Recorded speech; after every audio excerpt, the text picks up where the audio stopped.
എത്രയോ ശിശു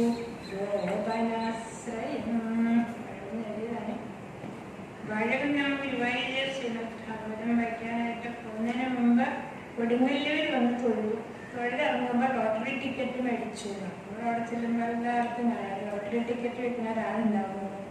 അതൊന്നുമുണ്ട്. അപ്പോൾ വഴകുന്ന ലോട്ടറി ടിക്കറ്റ് വാങ്ങിച്ചിട്ട് ഗുരുവായൂർ അമ്മയോട് പ്രാർത്ഥിച്ചു കടമൊക്കെ തീർത്തു തരണേ എന്നൊക്കെ. പക്ഷെ ഭാഗ്യം ഗുരുവായൂരപ്പനായിട്ടാണ് അദ്ദേഹത്തിന് വന്നത്. അവിടെ വന്ന് നല്ല ഭഗവതം വായിച്ചാണ് നമുക്കൊക്കെ ഇങ്ങനെ സപ്താഹ രൂപേണ ഭഗവതം വായിക്കാനുള്ള അല്ലെങ്കിൽ ഒരു രസമായിട്ട് ഭഗവതത്തിലേക്ക് നമ്മളെ എത്തിച്ചത് ഭഗവതം. ഒരുപാട് കഥകൾ പറഞ്ഞു പോയി. സ്വാവതാരം പറഞ്ഞു. ഇത് കഴിഞ്ഞുള്ള അധ്യായത്തിലാണ് നമ്മൾ മുമ്പ് പറഞ്ഞ പ്രധാന ശ്ലോകം എന്ന് പറഞ്ഞത്. നതഥാമേ പ്രിയതമ. ശ്രീകൃഷ്ണൻ ഉദ്ധവനിങ്ങനെ ഉപദേശം കൊടുത്തുകൊണ്ടിരിക്കുമ്പോൾ ഭഗവാൻ ചോദിച്ചു, ഉദ്ധവ എനിക്ക് ഏറ്റവും അധികം ഇഷ്ടപ്പെട്ടത് ആരെയാണെന്ന് അറിയാമോ എന്ന് ചോദിക്കണം.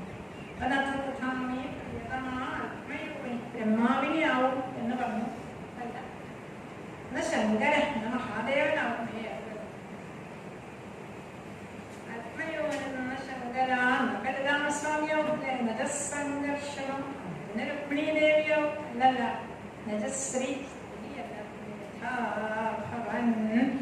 ഈ ലോകത്തിൽ എനിക്ക് ഏറ്റവും കൂടുതൽ ഇഷ്ടപ്പെട്ടത് ഉദ്ധവ അവിടുത്തെ എന്റെ ഭക്തനെയാണ് ഞാൻ ഏറ്റവും അധികം ഇഷ്ടപ്പെടുന്നത് എന്നാണ് പറയുന്നത്. ഭക്തൻ പോകുന്ന പിൻവഴിയിൽ ഭഗവാൻ ആ പാദധൂളി ഇങ്ങനെ എടുത്ത് ലോകത്തിന് ശുദ്ധാക്കാൻ വേണ്ടി ഭക്തനെ പിന്തുടർന്ന് പോകും എന്നൊക്കെയാണ് ഓരോ വാക്കുകളിലൂടെ പറയുന്നത്.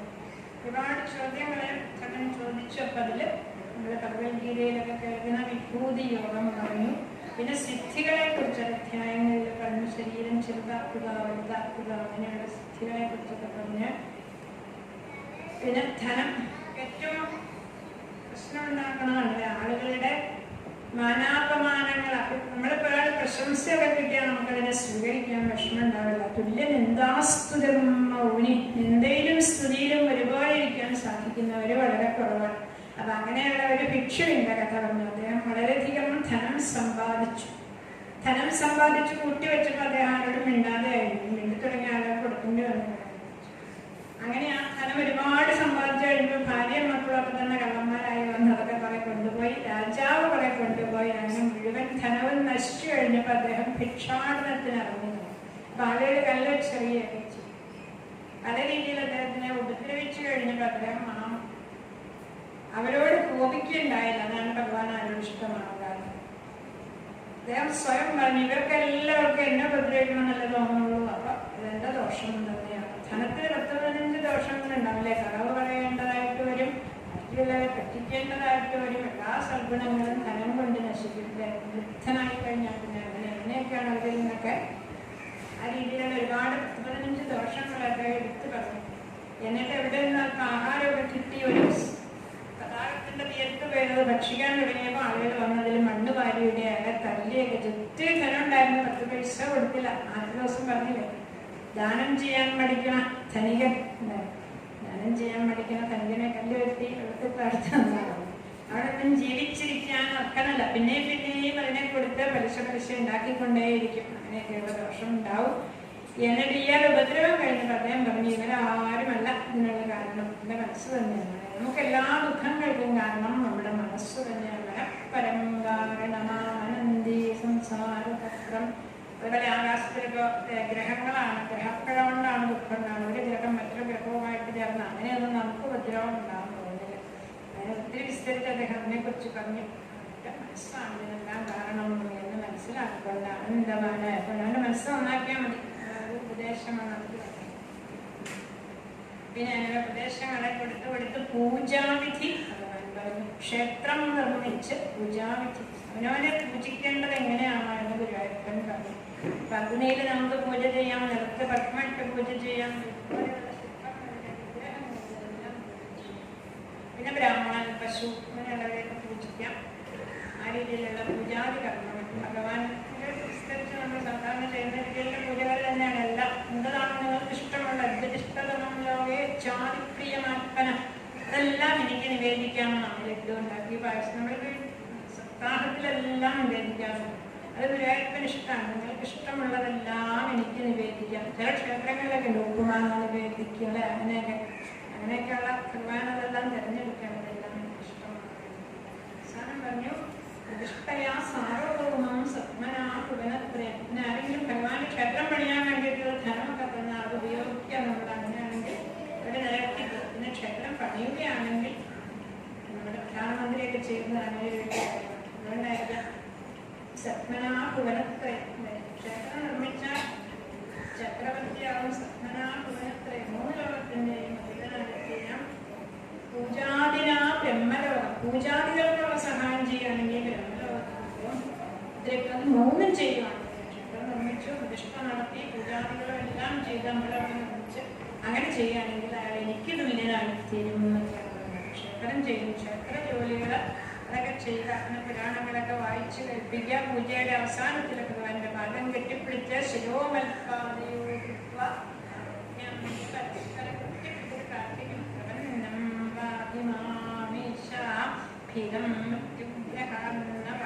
മൃത്യുവാകുന്ന ജീവനീയ മുതലേ രക്ഷിക്കണേ.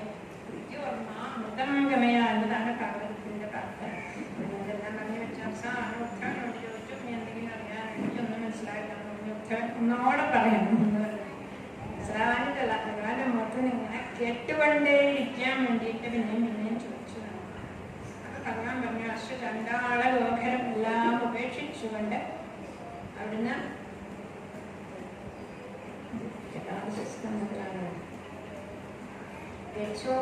അപ്പൊ എല്ലാവരിലും ഭഗവത് ചൈതന്യത്തിനെ കണ്ടുകൊണ്ടല്ലേ കാണാവുന്ന ചരാചരാജീവിയെ നാണം കൈവിട്ടു സ്തുതിക്കണം ഹരിശാസ്ത്രു പരിപ്ലുതനായിട്ടു. അങ്ങനെ സജ്ജനങ്ങളെ മാത്രമല്ല ചണ്ടാള ലോകരം എല്ലാവരെയും നമസ്കരിച്ച് എല്ലാവരെയും ഭഗവാന്റെ ചൈതന്യമുണ്ട് എന്ന് മനസ്സിലാക്കിക്കൊണ്ട് അങ്ങനെ ജീവിച്ച അവസാനം ജയിച്ചു തരാമെന്നുള്ള ഉപദേശം കിട്ടിക്കഴിഞ്ഞപ്പോൾ ഉദ്ധവൻ ഭഗവാനെ നമസ്കരിച്ചു, പ്രാർത്ഥിച്ചു. ഭഗവാനെ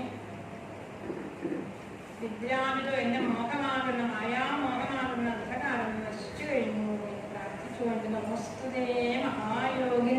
എങ്ങനെയായാണോ അവിടുത്തെ തൃപ്പാദങ്ങളിൽ എനിക്ക് ജഡ്ജി ഉണ്ടാവുക ആ രീതിയിൽ എന്നെ അനുഗ്രഹിക്കണം എന്ന് പ്രാർത്ഥിച്ചു. ആ ശ്ലോകം നമുക്ക് ചൊല്ലാം.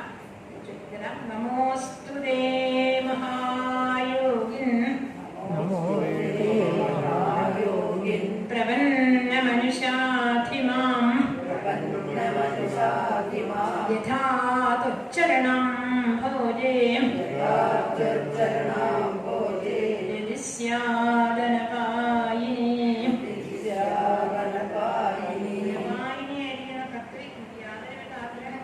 നിഷ്കാമമായിരിക്കുന്ന ഭക്തി അവിടുത്തെ പാദങ്ങളിൽ ഉണ്ടാവണം എന്ന് പറഞ്ഞു ഭഗവാന്റെ പാദങ്ങളിൽ നമസ്കരിച്ച് പലവട്ടം നമസ്കരിച്ച് എഴുന്നേ. പിന്നെ ഉദ്ധവന് പോകാൻ തോന്നില്ലാണ്ടപ്പോ ഭഗവാൻ പറഞ്ഞു ഗച്ഛോദ്ധവാത്രം. അപ്പോഴും ബദരിയിൽ പോയി അവിടെ ഉള്ളവർക്ക് നീ ജ്ഞാനോപദേശം ചെയ്തുകൊണ്ട് അവിടെ വസിച്ചോളൂ എന്ന് പറഞ്ഞു. വന്യഭൂത്തിന് സുഖനിസ്പൃഹം സുഖദുഃഖങ്ങളൊക്കെ അതുപോലെ കണ്ടുകൊണ്ട് വക്കലം ധരിച്ചുകൊണ്ട് കടകനന്ദയിൽ സ്നാനം ചെയ്ത് ജ്ഞാനവിജ്ഞാന സമ്പന്നനായിട്ട് അവിടെ വസിക്കുക. ഇന്ന് ഉദ്ധവന്റെ പ്രതിഷ്ഠയുണ്ട് അവിടെ. വൃന്ദാവനത്തിലുണ്ട് ഔഷധിയായിട്ട് പിന്നെ ഭഗവാൻ തന്റെ പാദുകം ഉദ്ധവനായിട്ട് നീക്കി വെച്ചു കൊടുത്തു. ഭർത്തൃപാലിക വളരെ കഷ്ടപ്പെട്ട് പാദുകം ശിരസിൽ വെച്ച് പിരിഞ്ഞു പോകാനുള്ള വിഷമം കൊണ്ട് നമ്മളൊക്കെ പറയില്ല, തിരിഞ്ഞു നോക്കി നടന്നു പോകുന്ന യഥോ മഹാഭാഗവതോ വിശാലം വിശാലം എതിരിയിലെത്തിച്ചു എന്ന് പറഞ്ഞു. ഇത് ആനന്ദസമുദ്രമായിരിക്കുന്ന ഈ ജ്ഞാനാമൃതം ഭാഗവതായ ഭാഷിതം ശ്രീകൃഷ്ണ ഭഗവാനാൽ പറയപ്പെട്ട ഈ ജ്ഞാനാമൃതത്തിന് ആരാണോ പാനം ചെയ്യുന്നത്? യോഗേശ്വരം സേവിതാംഘ്രിനാ ശ്രദ്ധയാ സേവ്യ ജഗദ്വിമുച്യതേ, അയാൾ ദുഃഖ സംസാരത്തിൽ നിന്ന് രക്ഷപ്പെടുന്നു എന്ന് പറഞ്ഞുകൊണ്ട് പുരുഷവൃഷഭമാദ്യം കൃഷ്ണസംജ്ഞം നതോസ്മി അങ്ങനെ വർണ്ണിച്ചു.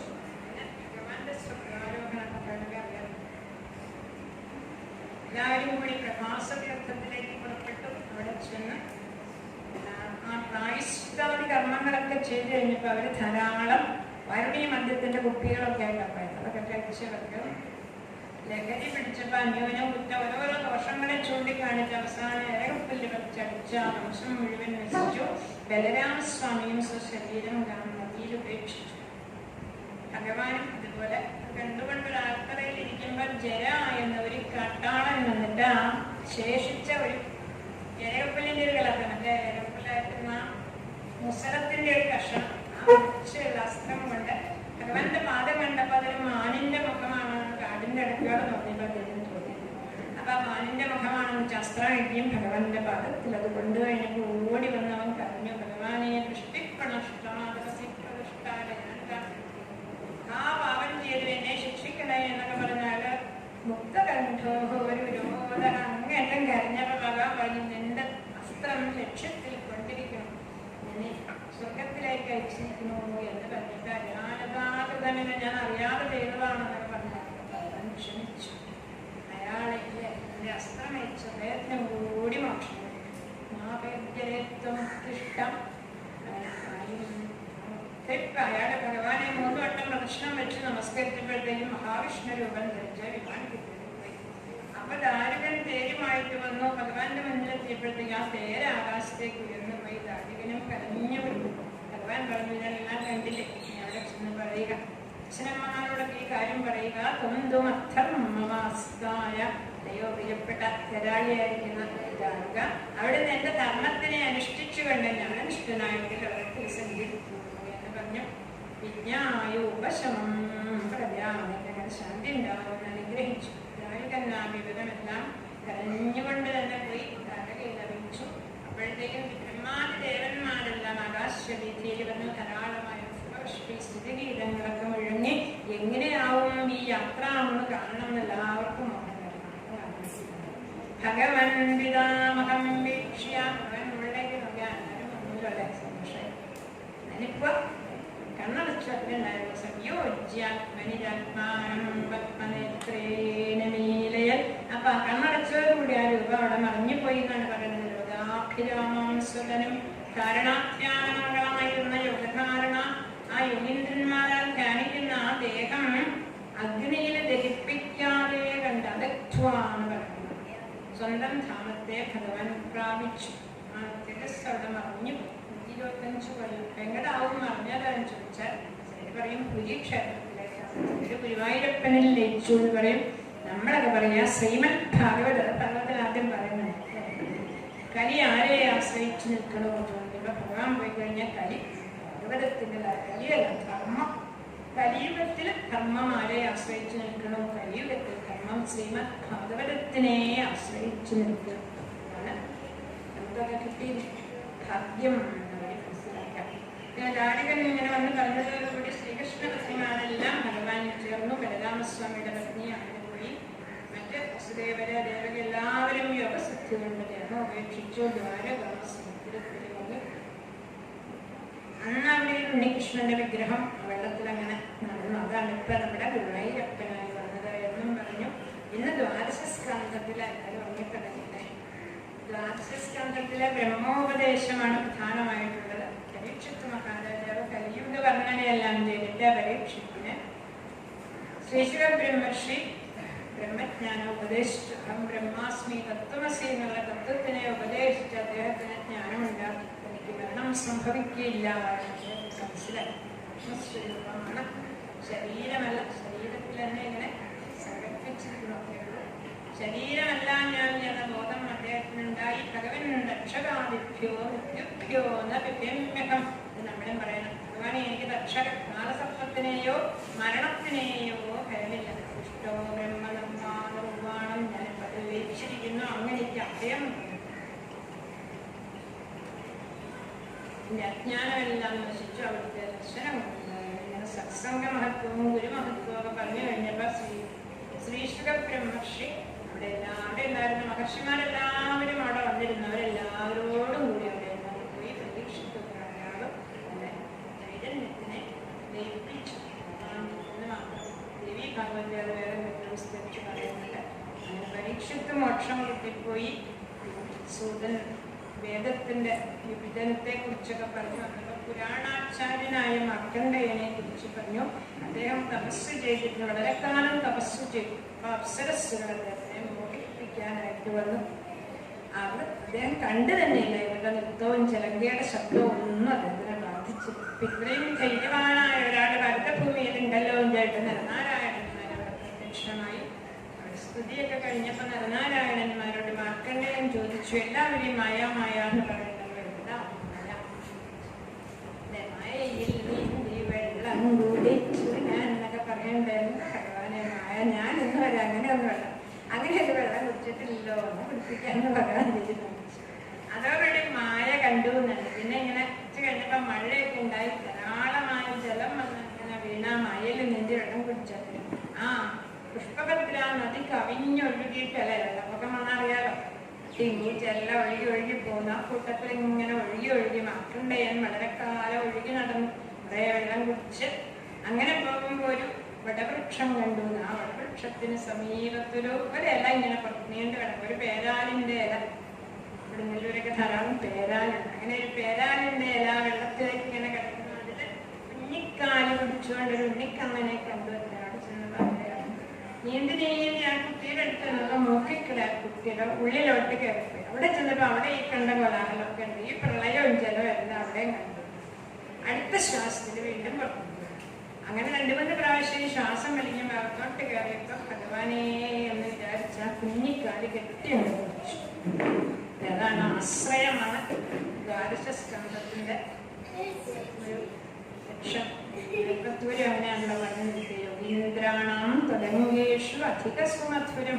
അങ്ങനെയുള്ള മുക്തിപാദനിവാസവും മുക്തന്മാർക്ക് അടിഞ്ഞു ചേർന്നിരിക്കുന്നതും ഭക്തന്മാർക്ക് സർവം കൊടുക്കുന്നതുമായ പദമൂലം ചിത്തസ്ഥിതം മേ പവനപുരപദേ കൃഷ്ണ. അങ്ങനെ കരുണ്യസിന്ധുവായ ഗുരുവായൂരപ്പന്റെ തൃപ്പാദം കെട്ടിപ്പിടിച്ചതോടുകൂടി ആ മായയും ജലവും എല്ലാം അറിഞ്ഞു. അദ്ദേഹത്തിന് മായ എന്താണ് എന്ന് മനസ്സിലായി. ഏതായാലും അന്ന് ഗുരുവായൂരപ്പൻ തീരുമാനിച്ചു, ഇനി ഈ പണ്ഡിതന്മാരെ ഒന്ന് നേരെ. അതുകൊണ്ട് എല്ലാ പണ്ഡിതന്മാരുടെ കയ്യിലും വലിയ തരം മൊബൈൽ ഫോൺ.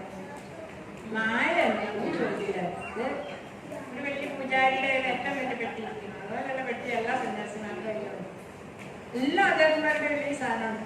അതിലാണ് അവർ ജീവിക്കുന്നത് തന്നെ. അപ്പൊ മായ എന്താണെന്ന് ഇനി ആരും ചോദിക്കരുത് എന്ന് വിചാരിച്ച കർണാടക പെട്ടി അതോടുകൂടി പാർവതീ പരമേശ്വരന്മാർ ഇങ്ങനെ നല്ല കൃഷ്ണനെ തന്നെ കണ്ടുകൊണ്ട് ആനന്ദമായിട്ടിരിക്കരുത്.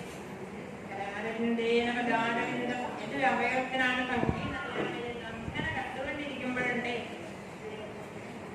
മനസ്സിൽ രൂപം മാഞ്ഞു പോയി. ത്രിപിതനായിരിക്കുന്ന മഹാദേവനെ കണ്ടു. കണ്ണുകളൊക്കെ നല്ല വർണ്ണനയുണ്ടല്ലോ.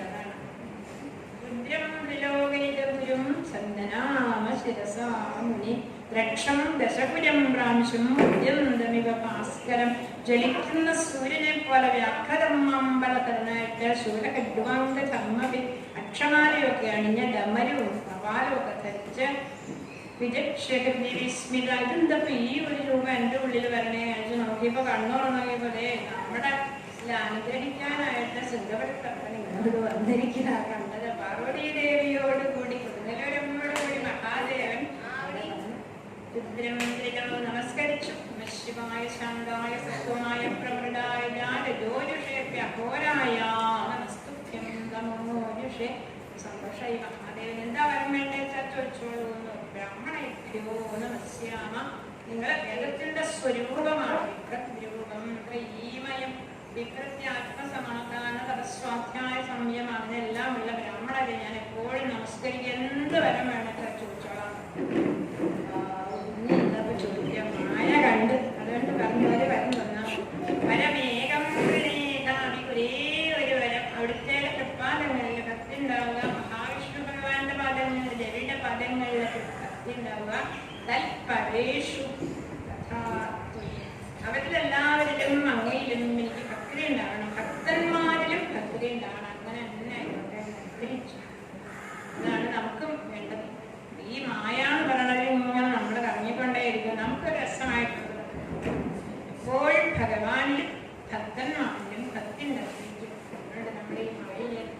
ചെയ്യും ഉപദേശമാണ് ഈ അധ്യായം സമർപ്പിച്ചു. ദൈവം കർമാശയ സംസർഗ സംസാരം ഉണ്ടാവുകയില്ല. ഈ കഥകളെ നിരന്തരം കേട്ടാൽ